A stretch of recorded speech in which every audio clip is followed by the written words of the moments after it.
Oui, je dis que Saint Paul a parlé, nous aussi nous devons avoir le courage de parler. Quand les gens discutent de sujets qui intéressent la nation, nous devrions aussi pouvoir dire notre avis. Malheureusement, il est souvent des plateaux où on se demande où sont les chrétiens. Moi-même, je n'en suis pas fier parce que, bon, ce que je dis pour tout le monde est donc valable pour moi-même. Mais je fais ce que je peux. Chaque fois que je suis invité sur les plateaux, quand je peux y aller, j'y vais pour apporter ma modeste contribution. Donc, utilisez les bons médias, utilisez un langage à la portée du peuple sénégalais. Là, c'est parce que je vous parle que je parle en français. Parce que la plupart parmi vous maîtrisent cette langue. Mais il est évident qu'aujourd'hui, si nous ne faisons que parler en français, il y a déjà une bonne partie du peuple de Dieu chrétien qui ne profite pas de notre enseignement.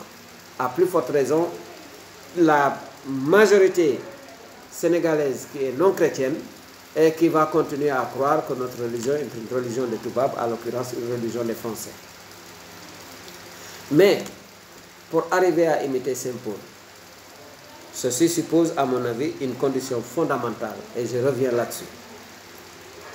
C'est une double formation, une formation à la fois doctrinale et sociale. Il faut que les catholiques retournent se former, je ne cesse de le dire. Moi-même, je rends grâce à Dieu.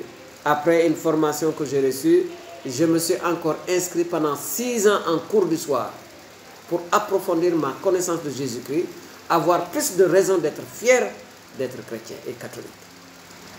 Et c'est le fruit de toutes ces 6 années, justement, plus les années qui ont précédé, bien sûr.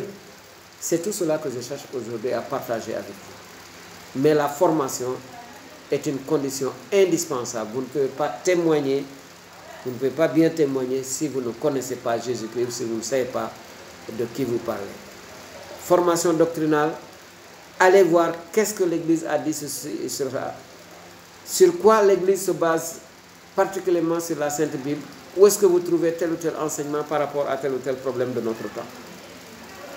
Voilà le complément que je voulais apporter à ce beau travail que justement l'équipe Saint Paul a fait. Et je vous remercie pour votre attention et que le Seigneur nous bénisse tous au nom du Dieu unique, Père, Fils et Saint-Esprit. Amen.